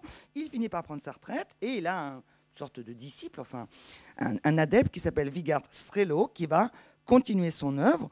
Alors lui, il est également versé dans la chimie. Il travaille dans un laboratoire pharmaceutique à Constance et fait unique au monde, me semble-t-il. En 1984, ils mettent au point des comprimés contre les problèmes cardiaques à base de galanga qui reçoivent du ministère l'autorisation de mise sur le marché. Ça me semble tout à fait isolé. Alors, Herzka puis Strelo donc, continuent d'avoir une production extrêmement importante sur la médecine hildegardienne. Je ne vais pas vous infliger la lecture de toutes sortes de titres allemands, mais par exemple, Grosse Hildegard Apotheke, la grande pharmacie hildegardienne, a pour structure ce fameux ordre alphabétique dont on a dit les mérites, et de A comme Auge, les yeux, à CNE, Z comme CNE, tous les mots du quotidien sont passés en revue, et tous les mots du quotidien sont susceptibles d'être soignés par ce que propose Hildegard. Alors, Herzka finit par mourir, mais pas son esprit, et Strelo va continuer en continuant d'écrire des livres et en élargissant le domaine de la lutte, j'ai envie de dire, des simples à d'autres thèmes. La lithothérapie, par exemple, fait absolument fureur. La diététique, on réhabilite les peaux, c'est complètement oublié. Maintenant, tout le monde trouve ça banal d'acheter un pain d'épeautre, mais je pense qu'il y a 50 ans, ce n'était pas le cas. Et puis, on mélange des thèmes spirituels et des thèmes médicaux en recommandant la nécessité de purger le corps par le jeûne, mais aussi par les saignées. J'en passe et des meilleurs. Alors là encore, j'abrège, il me reste, je crois, 7 minutes. Cette vague, vous l'avez bien compris, est partie d'Allemagne. L'Allemagne qui a une histoire particulière par rapport aux médecines naturelles que je n'ai pas le temps de développer. Assez naturellement, ça a gagné la Suisse, ça a gagné l'Autriche. Et dans ces 3 pays, on a toutes sortes de sociétés ou de maisons pharmaceutiques qui proposent non seulement des pilules ou des produits, mais également parfois des choses amusantes, comme des chaussures en peau de blaireau. Ça, je n'ai pas de photo. Mais croyez-moi sur parole. Alors là, vous pouvez voir qu'on peut faire un joli cadeau de Noël tout autour de Hildegard. Et puis, il n'y a pas que ça. Hildegard est quand même la patronne d'une absinthe qu'on peut s'acheter sans risquer de se faire emprisonner. Et mieux que cela encore, alors l'homéopathie en fait son miel ou son beurre, je ne sais pas comment il faut dire, mais comme vous le voyez, c'est un exemple parmi d'autres, mais encore mieux, un hôtel, ça c'est quand même dommage, j'ai pas pu vous trouver une photo, mais c'est Heidi, quoi, c'est le Tyrol comme si on y était. Et voilà ce que dit cet hôtel 4 étoiles, le Pirchnerhof, au cœur de la nature, à l'entrée de l'App-Bartal, une offre complète pour le bien-être global et de nombreuses activités, allant du vélo électrique au yoga, en passant par la randonnée, vous y attendez. Bon, s'appuyant sur la philosophie de Hildegard de Bingen, le savoir traditionnel est associé aux connaissances les plus modernes en matière d'alimentation et d'activité physique. Donc ça, c'est un peu le summum de la carrière post-mortem de Hildegard. La cure holistique dans un hôtel 4 étoiles au milieu d'Edelweiss et de neige. Alors, le dernier mot, c'est quoi? C'est que j'ai l'air de me gausser de nos frères germanophones, loin de là. Et surtout, la France n'est absolument plus en reste. Le relais a été complètement pris. Depuis les années 90, grosso modo, il y a une maison d'édition dans la Mayenne, les éditions Résiac, qui non seulement produisent des livres, qui est assez normal pour une maison d'édition, mais qui propose aussi ces fameux produits naturels dont je me suis quelque peu gaussé tout à l'heure. Les pierres précieuses sont disponibles là-bas. Un naturopathe qui s'appelle Daniel Morin a d'abord animé beaucoup de sessions, Vitalité, Joie de vivre avec Hildegard. Puis il a écrit une trilogie à son tour consacrée à la médecine de Hildegard. On a traduit force livres de Herzka tout seul ou Herzka et Strelo. Et on a assez naturellement dérivé de la médecine à la cuisine. Et donc désormais fleurissent des manuels de médecine, c'est une chose, mais aussi des secrets de cuisine de Sainte-Hildegarde. Le fameux Daniel Morin s'est associé avec une cordon bleu autoproclamée, Jeannie Fournier-Rosset, pour écrire les recettes de la joie avec Sainte-Hildegarde. Donc voici un extrait voilà, de la préface que je vous laisse méditer. Et comble du comble, une femme du Sud-Ouest, un cordon bleu du Sud-Ouest, Marie-France Delpech, a fait paraître il y a 2 ans la cuisine, oui c'est ça, l'art de cuisiner avec Hildegard de Bingen, 170 recettes tout de même. Alors, je raconte tout cela en plaisantant, mais c'est extrêmement sérieux, vous en doutez, j'ai quand même consacré 30 ans à ce personnage, et ce qui m'intéresse, c'est le phénomène de société, qui est complètement unique, une figure qui a 800 sondages, qui concentre comme ça l'intérêt pour ses multiples facettes. La Trotta, le médecin de Salerne, qui est sa contemporaine, n'a absolument pas le même succès. Même Albert le Grand, malgré ses secrets d'Albert le Grand, n'a absolument pas non plus le même succès. Et personne n'a en tête d'aller soigner comme Platearius. Donc il se trouve qu'Hildegard concentre plusieurs choses. C'est une femme allemande. L'Allemagne et les territoires germanophones ont un rapport particulier avec la médecine naturelle, la naturopathie. Et puis la canonisation, évidemment, de Benoît XVI a sans doute accéléré ce processus, sans parler de l'inquiétude majeure de notre époque, qui fait qu'on espère trouver dans une époque plus paisible de quoi remédier aux maux actuels. C'est sur cette idée de cadeau de Noël que je vais me taire en vous remerciant de votre attention.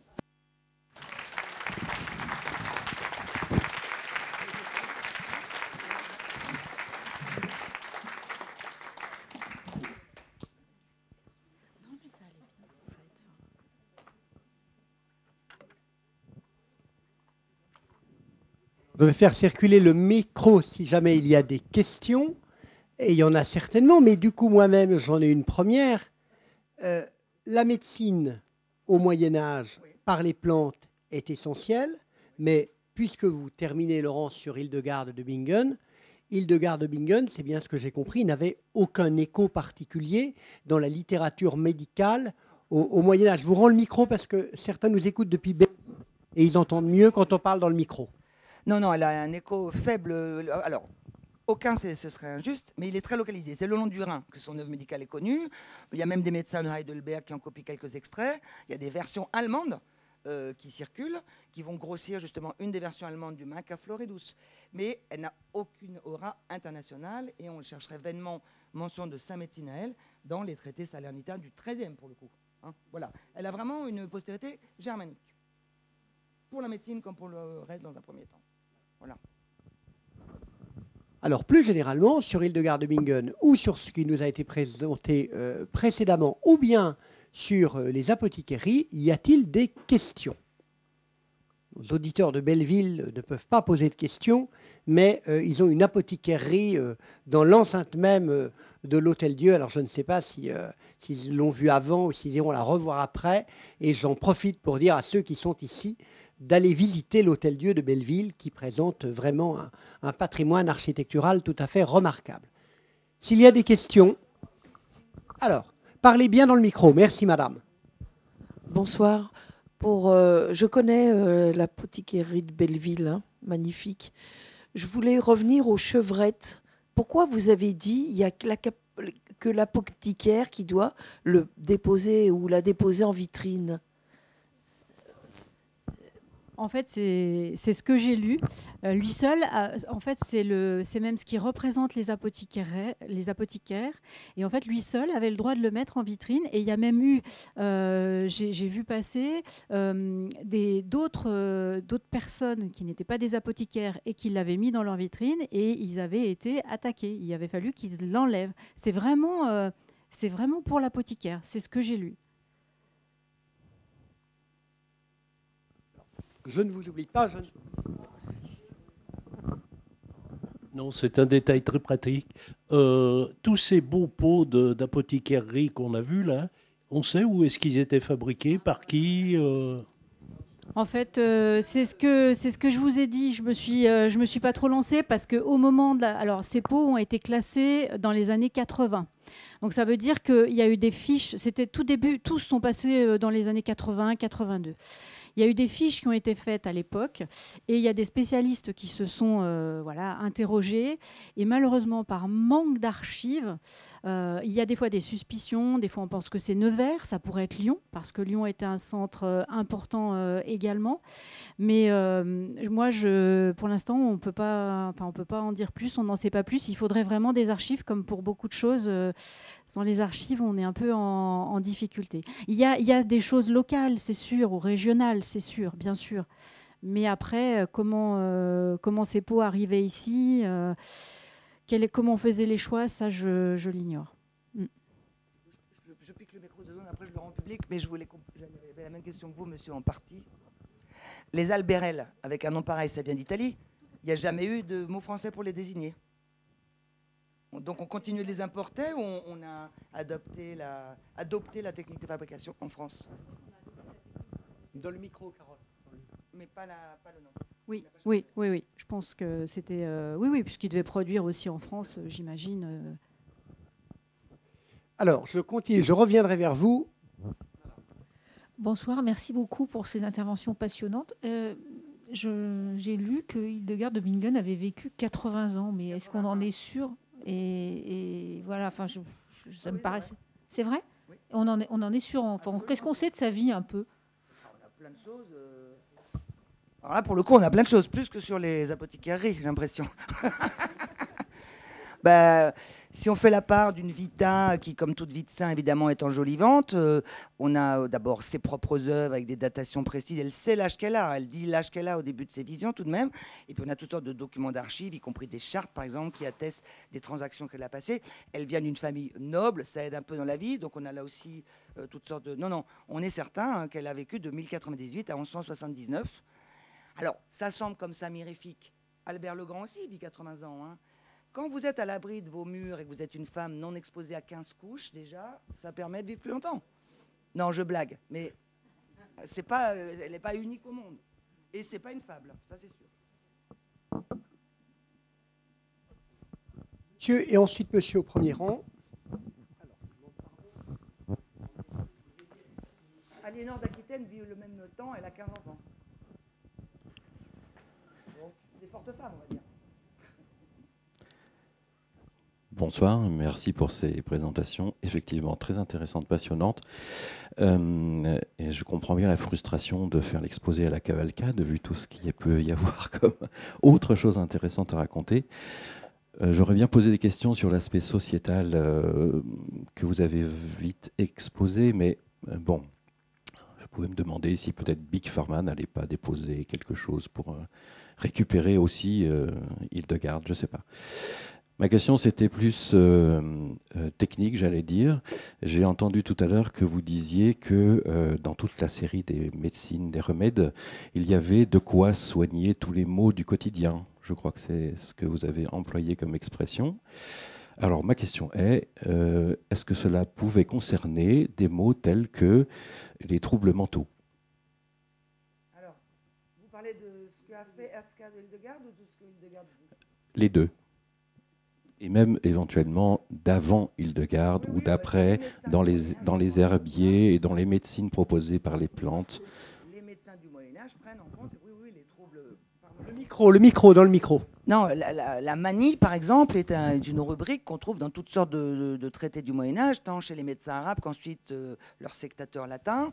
Hildegarde elle-même, alors elle a des formules obscures parce qu'elle parle d'une manière étrange, mais elle parle de nuages dans le cerveau ou d'illusions, donc elle fait quand même référence à des troubles mentaux. Je n'ai plus en tête ce que dit Hertzka sur les troubles mentaux, pardonnez-moi, c'est quand même pas ma Bible, j'ai relu ça pour vous faire rire, mais je ne me soigne pas comme ça. Mais plus sérieusement, les troubles, alors qu'on localisait d'une manière qui n'a plus cours, mais sont pris extrêmement au sérieux avec toute une gamme, là aussi, d'interventions, des topiques, des choses qu'on doit gérer, des actes comme par exemple raser les cheveux, du bagnac, on considère que ça libère un certain nombre de forces négatives, etc. Je ne sais pas si je réponds ou si je dérive. Mais c'est pris en compte, oui, les mots.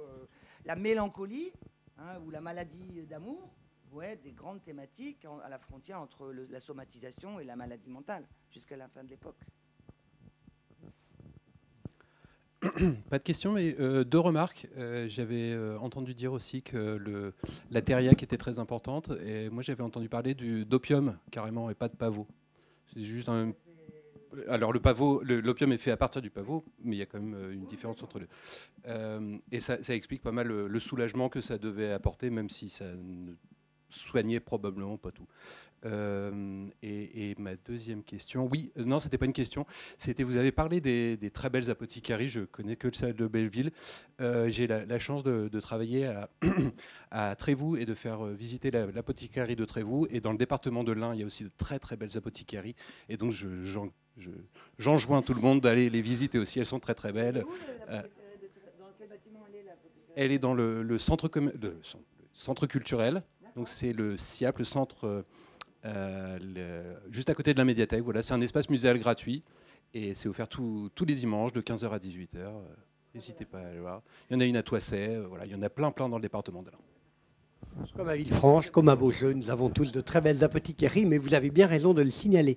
Y a-t-il d'autres questions ou d'autres interventions, ou bien vous êtes tous en train de méditer les aliments de la joie et vous êtes en train de vous dire que en cette période d'hiver et juste avant Noël, c'est peut-être bien de les méditer. Il y a encore une question.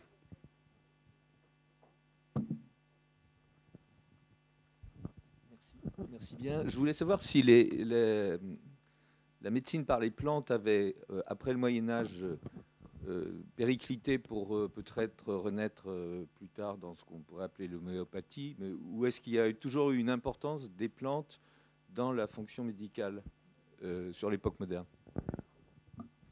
Alors, je ne suis pas spécialiste d'époque moderne. Intuitivement, je dirais que la chimie change des choses, mais que de toute façon, dans un premier temps, la chimie se fait à partir d'éléments existants. Voilà, il y a la parenthèse paracelsienne, bon, je suis passé rapidement parce que c'est un peu délirant.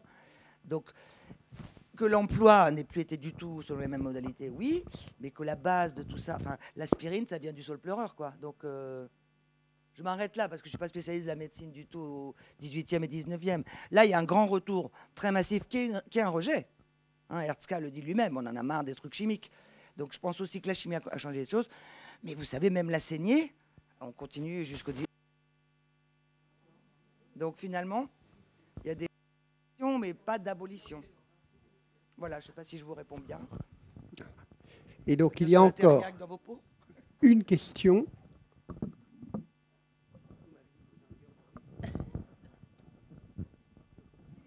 C'est les oui. Oui, j'abuse encore un tout petit peu de votre temps, mais ma question, c'était sur la démarche de toutes ces personnes qui se sont intéressées aux moyens de faire de la médecine, notamment avec les plantes en l'occurrence. Là, on entend qu'il y a une description qui est faite, un inventaire le plus complet possible de tout ce qui permet avec une description de qu'est-ce que ça produit comme effet, etc.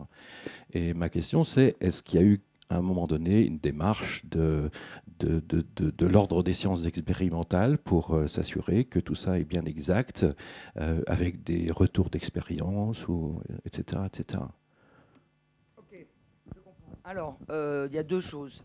Si une recette est recopiée pendant des siècles, il y a quand même des chances qu'elle ait eu quelques effets. Ça, c'est ma position personnelle. Et deuxième chose, on voit apparaître dans le domaine médical et scientifique plus largement l'expérience, comme vous dites, avec des mentions par les auteurs de probatissimum est, probatum est. Je l'ai essayé, je l'ai éprouvé. Donc à partir de ce moment-là, le doute, s'il subsistait, n'existe plus. Je ne sais pas si, là encore, je vous réponds concrètement. On a aussi des récits de cas. Hein. On a des récits de cures médicales avec l'issue, souvent bonne, parce que les issues fatales, on ne s'attarde pas trop. Détaillé. Médical entre praticiens qui échangent jour après jour parfois des remèdes ou des recettes à ajuster à tel ou tel traitement, et quand même des patients qui guérissent. Je ne sais pas si ça vous suffit comme... non, je blague, mais on a de ci, de là des indices ténus de vérification, mais à un moment donné, il n'y a pas besoin de ça, j'ai envie de dire. C'est-à-dire que si on les recopie, si on se les transmet, y compris, je répète, dans les marges des manuscrits, c'est qu'elles ont dû quelque part être éprouvées. Le statut de l'expérience au Moyen-Âge, c'est compliqué, mais il met du temps à émerger. C'est avec Roger Bacon que vraiment l'expérience va être valorisée. Avant, on vit quand même beaucoup par respect des autorités. Et donc, on ne va pas se vanter d'avoir testé soi-même. Je voudrais vous demander si l'apport arabe a été important dans ces... Oui, très important. Je suis très content d'en parler, mais j'espère quand même que vous avez retenu le tournant de salaire. Non, je blague. Des textes nouveaux arrivent, des textes écrits, des substances nouvelles. Les substances nouvelles vont être alors importées ou acclimatées. Pour donner un exemple idiot, longtemps on a des recettes à base de crocus. Et puis à un moment donné, on va avoir des recettes à base de crocus oriental, le safran. Et ça, c'est sous l'influence, qui ne se fait pas du jour au lendemain, hein, mais de la pharmacopée arabe, ô combien riche.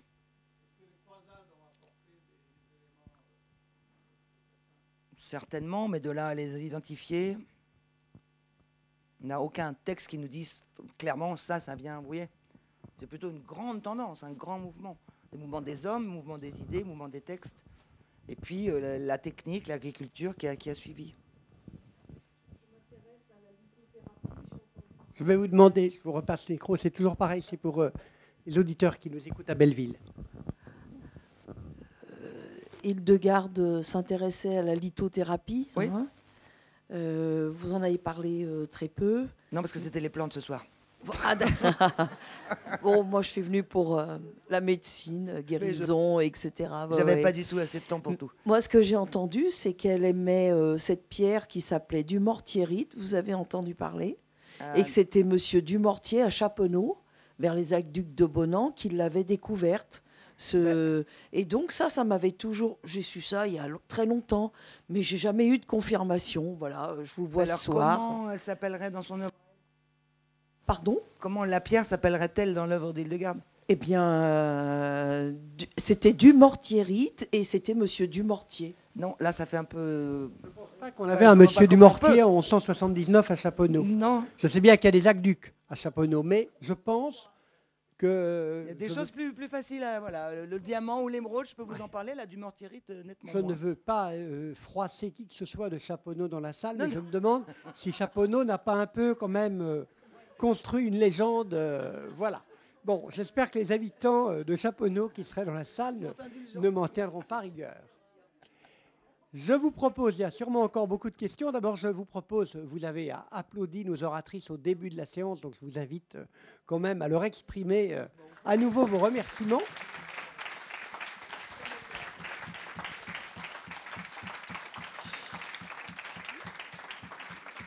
Je remercie Laurence Moulinier-Brogy d'être venue de Paris pour nous présenter les travaux et pour retrouver un peu d'Air Lyonnais. Je remercie Carole Parret d'avoir délaissé quelque temps les bannières pour revenir vers les apothicairies. J'en profite, puisque nous n'organisons plus d'autres activités avant les fêtes de fin d'année, pour souhaiter à celles et ceux qui sont ici de joyeuses fêtes de Noël, de fin et de début d'année, et pour rester dans le registre qui est celui de l'exposition « Accueillir, soigner, guérir », je vous rappelle également que la prochaine conférence organisée aux archives départementales et métropolitaines aura lieu le jeudi 25 janvier à 18h et elle portera toujours sur des sujets proches puisqu'il y sera question des épidémies avec Jean Freinet qui a beaucoup travaillé sur les épidémies, notamment à Lyon, et Marie-Ange Villeray qui est la commissaire de l'exposition sur Accueillir, soigner, guérir. Voilà, merci à vous, très bon retour et à l'année prochaine.